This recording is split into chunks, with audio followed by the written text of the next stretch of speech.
Debout près de la fenêtre de son bureau à Midtown, entourée de gratte-ciel, Catherine Brown contemplait les rues animées de New York. En tant qu'avocate en droit immobilier, elle était connue pour sa nature perfectionniste. Autour d'elle se trouvaient des piles de documents soigneusement empilés, chacun témoignant de son caractère méticuleux. « Cathy, j'ai préparé tout le matériel pour la réunion de demain », dit sa secrétaire, Jennifer, en frappant à la porte avant d'entrer. Catherine se retourna avec un sourire, montrant sa gratitude. « Merci, Jenny. Je suis sur le point de finir. Demain, nous devons commencer tôt. » Alors que Catherine retournait à son bureau et vérifiait ses derniers emails, son téléphone portable sonna. Son visage s'illumina en voyant le nom sur l'écran. « Mike, que se passe-t-il » répondit Catherine. « Salut, Cathy, où es-tu maintenant » La voix de Michael Wilson était joyeuse et semblait un peu excitée. « Toujours au bureau » répondit Catherine. « Il y a un problème » ? « Non, rien de particulier. Je voulais juste te voir. Je peux passer en rentrant à la maison. » Catherine sourit. « Bien sûr, mais dépêche-toi, ou je pourrais arriver à la maison avant toi. » Après avoir raccroché, Catherine commença à ranger des documents dans son sac. Elle et Michael s'étaient rencontrés 5 ans plus tôt lors d'un dîner organisé par des amis communs. Michael était un entrepreneur à succès qui avait lancé 3 entreprises dans le secteur de la technologie. Il avait une personnalité décontractée, contrastant avec la nature méticuleuse de Catherine. « Demain, c'est ton dernier essayage de la robe, n'est-ce pas » demanda Jennifer. « Es-tu nerveuse » Catherine hocha la tête, heureuse. « Un peu, mais je suis plus excitée que nerveuse. » Le mariage était dans 2 semaines, tous les préparatifs étaient parfaitement en ordre. Fidèle à la nature de Catherine, chaque détail de la cérémonie avait été soigneusement planifié. Michael, de son côté, montra peu d'intérêt pour de tels détails, disant simplement « Ce que tu décideras me convient parfaitement ». En arrivant à son appartement, Catherine tomba sur Michael juste au moment où il sortait de l'ascenseur. Il sourit, la serra dans ses bras et l'embrassa sur la joue. « Comment s'est passée ta journée » demanda Catherine. Michael haussa les épaules. « Comme d'habitude, réunion après réunion. Ah, et j'ai signé un nouveau contrat. » Des détails ? Eh bien, je ne l'ai pas vraiment lu attentivement, dit-il en riant. Ah, toi alors, soupira Catherine, bien qu'elle ne pût s'empêcher de sourire. Un de ces jours, tu vas t'attirer des ennuis en ne lisant pas correctement les documents importants. C'est bon, c'est bon. J'ai un bon instinct, répondit Michael avec insouciance. Bref, qu'est-ce qu'on mange pour le dîner ?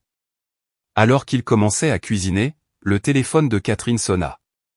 En voyant le nom d'Elisabeth sur l'écran, elle hésita avant de prendre le téléphone. « Lise, que se passe-t-il » ? « Serette, je pourrais être un peu en retard pour l'essayage de demain. » La voix d'Elisabeth avait son ton pressé habituel. Le travail pourrait se prolonger. Catherine prit une profonde inspiration. La personnalité d'Elisabeth était tout le contraire de celle de sa sœur, à l'esprit libre et désorganisé, elle était toujours en retard au rendez-vous. Depuis l'enfance, leurs parents avaient été séduits par la personnalité charmante d'Elisabeth et avaient tendance à lui accorder un traitement de faveur. « Lise, demain est un jour important. C'est l'essayage final. Ne sois pas en retard. »« Je sais, je sais. J'arriverai dès que possible, » répondit Elisabeth nonchalamment. « Comment va Mike ? Il est là avec toi maintenant ?» Catherine répondit tandis que Michael faisait un signe de la main et criait fort « Salut, Lise !» Après la fin de l'appel, Catherine se sentit un peu découragée. Sa relation avec sa sœur était compliquée, bien qu'elle l'aimât, elle se sentait toujours manipulée par le comportement d'Elisabeth. « Ne t'inquiète pas pour Lise », Michael posa sa main sur son épaule. « Elle a sa propre façon de faire les choses. » Catherine regarda Michael, il était toujours positif et avait un cœur généreux qui pardonnait les défauts des gens. C'était l'une des raisons pour lesquelles elle était attirée par lui. Le week-end suivant, Catherine rendit visite à ses parents, Robert et Diane Brown, qui vivaient une retraite aisée dans un quartier huppé du Connecticut. « Cathy, tu as choisi une couleur charmante pour la robe » dit Diane en servant le thé dans le salon, bien qu'elle soit peut-être un peu trop voyante pour Elisabeth. Catherine se mordit légèrement la lèvre. « Maman, c'est la robe de la demoiselle d'honneur. C'est moi qui l'ai choisie. »« Oh, c'est vrai » continua Diane, imperturbable. « Comment va Elisabeth ? Je me demande si elle est occupée. » Je n'ai pas eu de ces nouvelles récemment. Elle semble occupée par le travail, répondit Catherine, mais elle aide pour les préparatifs du mariage. Robert Brown leva les yeux de son journal. Et Michael? Ses parents viendront-ils à la cérémonie? Oui, bien sûr, répondit Catherine. Je l'ai confirmé avec eux par téléphone la semaine dernière. Les parents de Michael, Joseph et Martha, venaient d'une famille établie de longue date à Boston et étaient des personnes strictes qui attachaient de l'importance à la tradition et à la bienséance. Pour eux, le mariage de leur fils avec une avocate était une source de fierté, mais Catherine se sentait toujours un peu nerveuse en leur présence. Ce soir-là, lorsque Catherine rentra à son appartement, elle s'assit sur le canapé du salon et ouvrit son ordinateur portable. Elle ouvrit un dossier secret et vérifia le contrat de mariage avec Michael. En tant qu'avocate, elle avait inclus une clause spéciale dans ce contrat. C'était une précaution, au cas où, une clause stipulant que si Michael ne se présentait pas au mariage, une part importante de ses actions d'entreprise lui serait transférée. Bien sûr, elle ne pensait pas qu'une telle chose arriverait, c'était juste une forme d'assurance. Elle relut la clause et sourit. Michael, comme d'habitude, avait signé le document sans lire les détails, en disant « ce sont probablement juste des clauses standards de toute façon ». Catherine ferma son ordinateur portable et se dirigea vers la chambre. Le jour du mariage, la suite nuptiale d'un hôtel de luxe à Manhattan était empreinte d'une atmosphère festive. Catherine Brown était entourée de son coiffeur et de sa maquilleuse, se préparant pour la plus belle apparence de sa vie. Dehors, la fraîche lumière du soleil de mai illuminait les rues de New York. Un peu plus à droite, oui, parfait, dit le coiffeur en fixant la dernière parure florale dans le chignon de Catherine. Catherine regarda son reflet dans le miroir et prit une profonde inspiration. Après une longue période de préparation, le jour était enfin arrivé. Elisabeth est-elle déjà là? Demanda Catherine à son amie et demoiselle d'honneur, Jennifer. Pas encore, mais ne t'inquiète pas, elle devrait arriver bientôt, dit Jennifer pour l'encourager. Alors que l'heure de la cérémonie approchait, la tension dans la pièce augmenta progressivement. Un membre du personnel de l'hôtel frappa à la porte. Mademoiselle Brown, il y a quelque chose dont je dois discuter avec vous. Catherine se dirigea vers la porte avec une expression inquiète. Qu'y a-t-il? Je suis désolé, mais il semble que Monsieur Wilson, le marié, ne soit pas encore arrivé. La cérémonie est dans 30 minutes. Catherine fronça les sourcils. Michael n'est pas encore là? C'est étrange. Il appellerait certainement s'il y avait un problème. Elle prit rapidement son téléphone et composa le numéro de Michael. Pendant que la sonnerie continuait, la pièce devint silencieuse. Le cœur de Catherine commença à battre la chamade. Peut-être qu'il est coincé dans les embouteillages, dit Jennifer doucement, mais l'anxiété de Catherine ne fit que grandir. Après la 5e sonnerie, le téléphone se connecta enfin. Salut, Cathy, que se passe-t-il? La voix joyeuse de Michael résonna, accompagnée de bruits de fond. On entendait de la musique entraînante et des rires. Catherine resta momentanément sans voix. Michael, où es-tu? Tout le monde attend. La cérémonie est sur le point de commencer.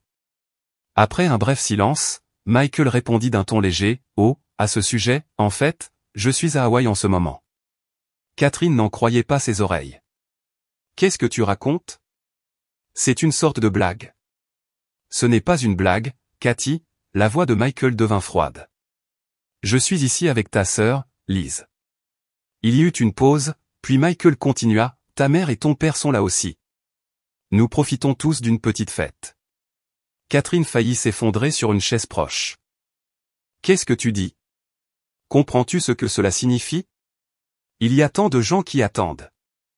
Je sais, Cathy, mais je me suis rendu compte que je ne pouvais pas t'épouser. Liz et moi, nous nous sommes trouvés. De l'autre bout de la ligne, Catherine put entendre le rire d'Elisabeth. Le sang se retira de son visage. Passe-moi maman et papa au téléphone, dit Catherine d'une voix tremblante.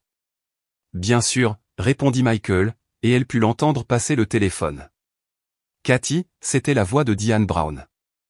Maman, qu'est-ce que c'est que tout ça? La voix de Catherine était presque un cri. Cathy, calme-toi, la voix de Diane était étrangement froide. Parfois, la vie prend des tournants inattendus. Michael et Elisabeth ont l'air si heureux ensemble.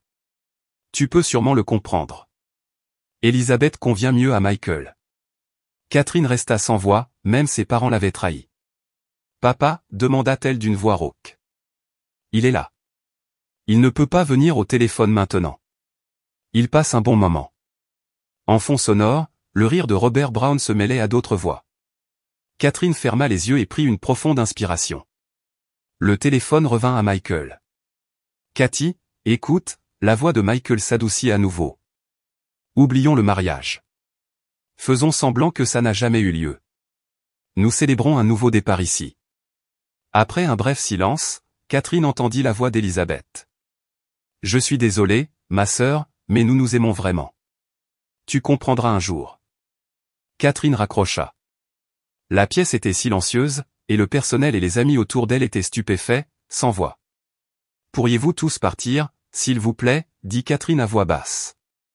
J'ai besoin d'être seule un moment. Une fois la pièce vide, Catherine enleva sa robe de mariée et sortit des vêtements d'une valise voisine. Ses mouvements étaient mécaniques, mais son esprit tournait de colère et de tristesse. Après s'être changée, elle ouvrit son ordinateur portable et chercha un fichier spécifique, le contrat de mariage avec Michael. Il y avait de la détermination dans les yeux de Catherine. « Appelle Alex », dit-elle à Jennifer. « Il est temps d'activer ce contrat. » La voix de Catherine avait retrouvé son calme, son esprit d'avocate fonctionnait à nouveau. Il n'y avait plus de larmes sur son visage, seulement une détermination glaciale. 3 jours après le mariage, le bureau de Catherine était rempli de tension. Le soleil du matin se déversait par les fenêtres des gratte-ciel, illuminant les documents éparpillés sur la table en verre. Catherine était vêtue d'un tailleur noir de jais, ses longs cheveux attachés en un chignon serré, ses yeux ne montrant plus de tristesse, seulement de la détermination et un calcul froid. La situation des actions de Michael est la suivante, Alex Donovan montra un document. Il était un ami de Catherine depuis leurs années à la faculté de droit et un spécialiste du droit des sociétés. Conformément au contrat de mariage, en cas de manquement à l'obligation de mariage, 40% de ses principales actions d'entreprise vous seront transférées. Cette clause est totalement valide. Catherine hocha la tête en silence en examinant les documents. Quand pouvons-nous convoquer la réunion du conseil d'administration ? Demain matin à la 1er heure, répondit Alex. J'ai déjà contacté les principaux actionnaires et leur ai expliqué la situation. Ils sont très déçus par Michael. Il commence à remettre en question son jugement en tant que PDG d'une entreprise de premier plan. Catherine se leva et contempla l'horizon de Manhattan. Les parents de Michael ont-ils été contactés ? La voix d'Alex s'adoucit légèrement. Ils sont furieux, surtout à cause de l'acte déshonorant de leur fils et du déshonneur social qu'il a jeté sur la famille. Ils sont entièrement de ton côté. Les parents de Michael étaient des gens qui attachaient de l'importance à la tradition et à l'honnêteté par-dessus tout, la trahison de leur fils envers sa fiancée et, pire encore, sa disparition le jour du mariage, contredisait directement leurs valeurs. Participeront-ils ? Demanda Catherine. Oui, ils ont déjà réservé un vol pour Hawaï. Ils seront dans le même avion que nous, répondit Alex. Catherine se rassit et tourna son attention vers une autre pile de documents. Et le fonds en fiducie de mes parents ? Cela a également été confirmé, répondit Sarah, une avocate. Les documents qui ont été secrètement modifiés il y a 5 ans sont totalement valides. Ils pensent qu'ils gèrent leurs actifs, mais en réalité, c'est l'inverse. Vous avez l'autorité pour gérer leurs fonds en fiducie. Un petit sourire apparut sur les lèvres de Catherine. Elle s'était préparée à cela il y a des années, utilisant ses connaissances et sa prévoyance en tant qu'avocate. Au sein de la relation compliquée avec ses parents, elle avait mis en place des protections juridiques pour se protéger. Les billets d'avion, demanda Catherine. Tout est arrangé, répondit Jennifer en consultant sa tablette. Départ ce soir à 23h pour Hawaï. J'ai réservé des sièges en première classe. Nous arriverons à Honolulu, heure locale, demain matin. Catherine hocha la tête. Et l'hôtel ?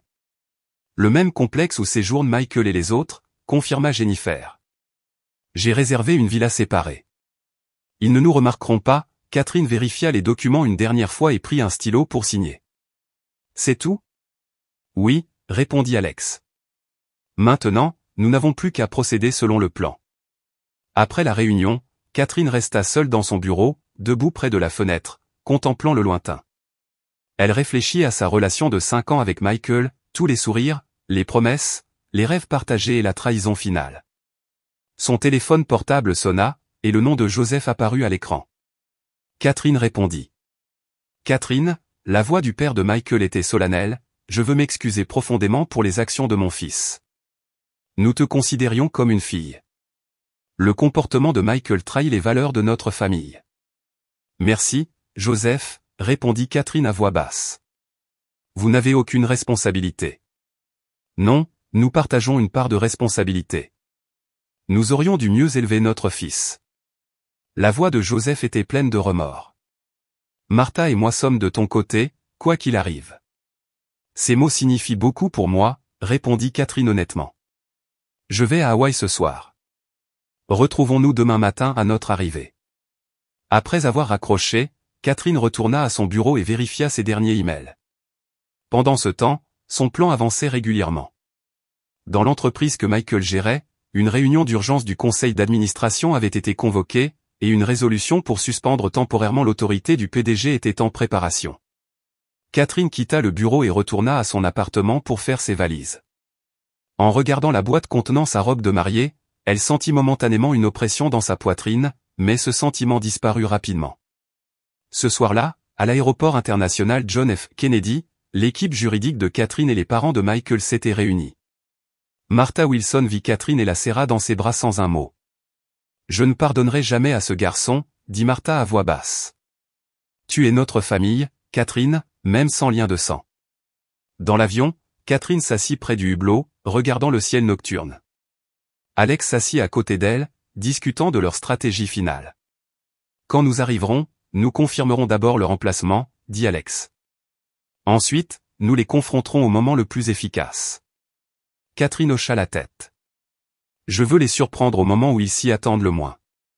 Je vais détruire leur paradis. » En survolant le Pacifique, Catherine s'endormit enfin. C'était son premier sommeil décent depuis qu'elle avait appris la trahison. Dans ses rêves, les expressions stupéfaites de Michael, de ses parents et d'Elizabeth apparaissaient à plusieurs reprises. Lorsqu'ils arrivèrent à l'aéroport international d'Honolulu, le soleil du matin illuminait déjà l'île. Dans le terminal de l'aéroport, les parents de Michael attendaient. Joseph Wilson se tenait là avec une présence digne, tandis que sa femme, Martha, était élégamment vêtue mais avec une colère féroce dans les yeux. « Prête ?» demanda Joseph à Catherine. Catherine hocha la tête. « Parfaitement. » Ils montèrent dans un taxi et se dirigèrent vers le complexe hôtelier où séjournaient Michael et les autres. Contrastant avec le magnifique paysage hawaïen visible à travers la vitre de la voiture, l'atmosphère à l'intérieur était solennelle et lourde. « Où sont-ils maintenant ?» demanda Martha. « Sur la plage privée du complexe », répondit Alex en consultant son téléphone. « D'après nos sources, ils prévoient de se détendre sur la plage toute la journée aujourd'hui. » Catherine contempla la mer bleue par la fenêtre et dit à voix basse, « Parfait. Les gens sont plus vulnérables lorsqu'ils sont détendus. » Le taxi arriva à l'entrée luxueuse du complexe. Catherine et son groupe s'enregistrèrent dans 2 villas qui avaient déjà été réservées. « Retrouvons-nous dans le hall dans 1 heure, » dit Catherine. « D'ici là, j'ai quelques préparatifs à faire. » Elle entra dans sa villa, ouvrit sa valise et sortit un tailleur d'affaires bleu marine spécialement préparé. C'était sa tenue la plus puissante. Debout devant le miroir, elle attacha ses cheveux en un chignon serré et vérifia son expression composée. « C'est l'heure du spectacle. » Catherine sourit légèrement. Sur la plage privée du luxueux complexe hawaïen, Michael Wilson se prélassait sur une chaise longue sous un parasol. À côté de lui, Elizabeth Brown riait avec un cocktail à la main, son rire résonnait sur la plage, tandis que les parents de Catherine, Robert et Diane, contemplaient également la mer avec des expressions détendues. « Je ne me suis jamais senti aussi libre », Michael leva son verre. « Je pense que nous avons pris la bonne décision. » Elizabeth hocha la tête. « Je me sens mal pour Cathy, mais nous nous aimons vraiment. Elle comprendra un jour. » Cathy a toujours été si rigide, dit Diane avec une pointe de regret. Cette fille a du mal à trouver la joie. Toujours le travail, le travail. Ne vous inquiétez pas, dit Robert. Elle s'en remettra. Cathy est une fille forte. Les 4 trinquèrent avec élégance, profitant du soleil tropical. Derrière eux, le personnel de l'hôtel offrait un service attentionné. Au milieu de cela, un membre du personnel s'approcha de Michael. « Monsieur Wilson, je suis désolé de vous déranger, mais un invité important est arrivé dans le hall. Il a demandé à vous voir de toute urgence. » Michael fronça les sourcils. « Moi ? Qui est-ce ? Je n'ai pas les détails, mais ils disent que c'est extrêmement important et lié aux affaires, répondit poliment le membre du personnel. Le travail me poursuit jusqu'à Hawaï, Michael montra une légère irritation mais se leva. Tout le monde, je reviens tout de suite. Elisabeth parut inquiète. Dois-je t'accompagner? Non, je reviens tout de suite. C'est probablement un appel de New York, Michael posa sa main sur son épaule. Nous venons aussi, Diane se leva. J'ai eu assez de soleil pour l'instant, et de toute façon, je voulais retourner dans la chambre. Les quatre quittèrent la plage et se dirigèrent vers le bâtiment principal du complexe. Lorsqu'ils entrèrent dans le luxueux hall, Michael s'arrêta net. Le sang quitta son visage sous le choc. Au centre du hall se tenait Catherine Brown dans un parfait tailleur d'affaires. À côté d'elle se trouvait son équipe juridique et, incroyablement, les parents de Michael. Cathy, la voix de Michael trembla. « Qu'est-ce que tu fais ici? Et papa, maman aussi? » Fils, la voix de Joseph Wilson était glaciale, « Nous avons honte de tes actions. » Elisabeth pâlit en voyant Catherine. « Comment se passent vos vacances? » demanda Catherine calmement. Il n'y avait aucune émotion dans sa voix. « Cathy, qu'est-ce que tu fais ici? » demanda Elisabeth d'une voix tremblante. « Des affaires, Lise, » répondit Catherine. Elle ouvrit sa mallette et sortit quelques documents. « Michael, tu as signé ça, n'est-ce pas? » Michael regarda les documents avec une expression confuse. « Oh, le contrat de mariage. Qu'est-ce qu'il y a avec ça? » « Regarde la page 17, indiqua Catherine. Alex s'avança et montra une page spécifique à Michael. L'expression de Michael changea progressivement, d'abord la confusion, puis l'incrédulité et enfin la peur. « C'est une blague, n'est-ce pas? » « Ce n'est pas une blague, » répondit Catherine calmement. Cette clause stipule clairement qu'en cas de conduite déshonorante, comme ne pas se présenter au mariage, 40% de vos actions d'entreprise me seront transférées. C'est impossible, la voix de Michael s'éleva. Il n'y avait pas de telle clause. C'était écrit en petits caractères à la page 17, expliqua Catherine. Tu ne lis jamais les documents correctement, tu te souviens? Comment tu l'as signé à la hâte, en disant que c'était probablement juste des clauses standards de toute façon?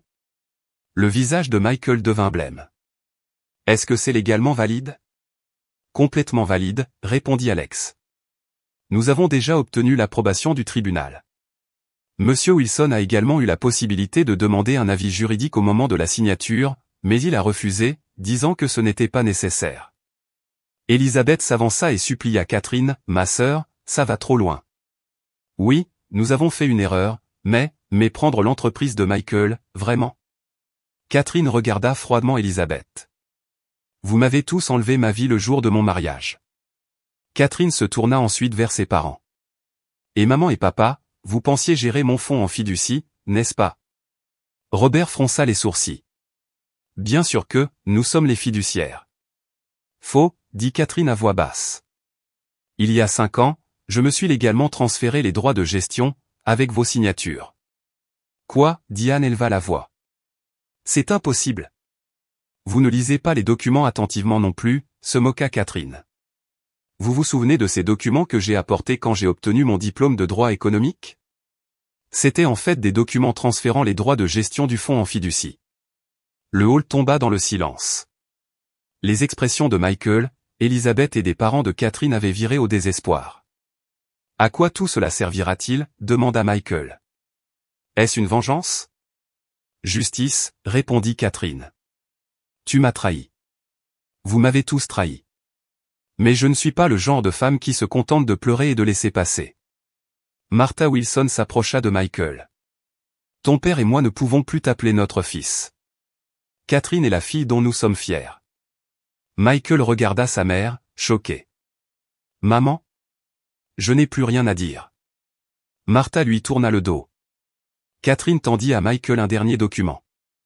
C'est votre lettre de démission, un document acceptant de quitter votre poste de PDG à compter de demain. Signez-le. Michael prit le stylo avec des mains tremblantes, il n'avait pas le choix. La trahison a un prix, dit Catherine à voix basse. Tu as essayé de ruiner ma vie, mais maintenant c'est mon tour de changer la tienne. Elisabeth était en larmes. Ma sœur, s'il te plaît, pardonne-nous. Catherine regarda brièvement Elisabeth, puis se retourna sans un mot. Elle sortit du hall avec les parents de Michael. Michael, Elizabeth et ses parents restèrent là, stupéfaits. L'automne à New York était coloré, les arbres de Central Park devenant rouges et jaunes. Catherine Brown regardait par la fenêtre de son nouveau bureau à Brooklyn. Un an s'était écoulé depuis ce jour-là. Catherine, tous les membres du conseil d'administration sont arrivés, appela sa secrétaire. Merci. J'arrive tout de suite. Catherine quitta son bureau et se dirigea vers la salle de conférence. Elle était maintenant l'actionnaire principal et la présidente du conseil d'administration de Wilson Innovation. Après le départ de Michael, elle avait gardé le nom de l'entreprise, mais avait renouvelé l'équipe de direction et établi une nouvelle direction. Autour de la table de conférence se trouvaient des professionnels expérimentés de l'industrie, son équipe juridique de soutien, ainsi que Joseph et Martha Wilson. Après la trahison de leur fils, les parents de Michael avaient véritablement accueilli Catherine comme un membre de leur famille. Les résultats trimestriels sont excellents, dit Joseph en regardant le rapport. Catherine, c'est grâce à ton leadership. Merci, Joseph, sourit Catherine, mais c'est un accomplissement d'équipe. Après la réunion, Martha s'approcha d'elle. Tu viens dîner ce week-end, n'est-ce pas? Bien sûr, répondit Catherine. J'ai hâte. La relation qu'elle avait construite avec les parents de son ancien fiancé était un bonheur inattendu pour elle, il l'aimait et la soutenait comme une vraie fille. Sur le chemin de son bureau, Catherine s'arrêta brièvement, remarquant un journal à la réception. Il y avait un petit article dans la section économique, l'ancien PDG Wilson lance une petite start-up. Après avoir été évincé de l'entreprise, Michael avait perdu la plupart de ses actifs et essayait de rebondir. Cependant, sa réputation dans le secteur s'était effondrée, personne n'était prêt à lui confier de gros investissements. Catherine entendait occasionnellement parler d'Elizabeth. La rumeur disait qu'après avoir été abandonnée par Michael, elle avait déménagé à Los Angeles et travaillait dans une petite boutique de cadeaux. Elle semblait vivre une vie très éloignée de son existence glamour d'autrefois. Avec ses parents, Catherine ne maintenait qu'un contact minimal, après avoir perdu le contrôle du fonds en fiducie, leur style de vie n'était plus aussi luxueux qu'auparavant. Parfois, des lettres de réconciliation arrivaient, mais Catherine n'était pas encore prête, elle pouvait pardonner, mais pas oublier. Ce soir-là, Catherine retourna à son nouvel appartement à Brooklyn. Ayant vendu son ancien appartement de luxe, elle commençait une nouvelle vie dans un environnement différent. Sur la table du salon, il y avait un bouquet de fleurs. La carte disait « J'attends avec impatience le dîner de ce soir, David Morrison ». C'était un architecte que Catherine avait rencontré 6 mois plus tôt lors d'un événement caritatif, un homme gentil et sincère, il ne l'avait jamais jugé, même après avoir appris son passé. Leur relation s'approfondissait lentement mais sûrement. Catherine prit une douche, se changea et commença à se préparer pour son dîner avec David. Debout devant le miroir, elle contempla son moi légèrement différent, ses yeux ne contenaient plus de tristesse ni de colère. À la place, il y avait une force tranquille et un nouvel espoir. La trahison l'avait dévastée mais l'avait aussi renforcée. Elle s'était relevée, non pas en tant que victime, mais comme la protagoniste de sa propre vie. Avant de quitter l'appartement, Catherine se tint une dernière fois près de la fenêtre, contemplant les lumières de la ville. La vie peut changer de manière imprévisible, parfois douloureusement, mais ce que vous apprenez de cette douleur et comment vous grandissez dépend de vous. Elle prit une profonde inspiration et ferma la porte. Un nouveau chapitre était sur le point de commencer.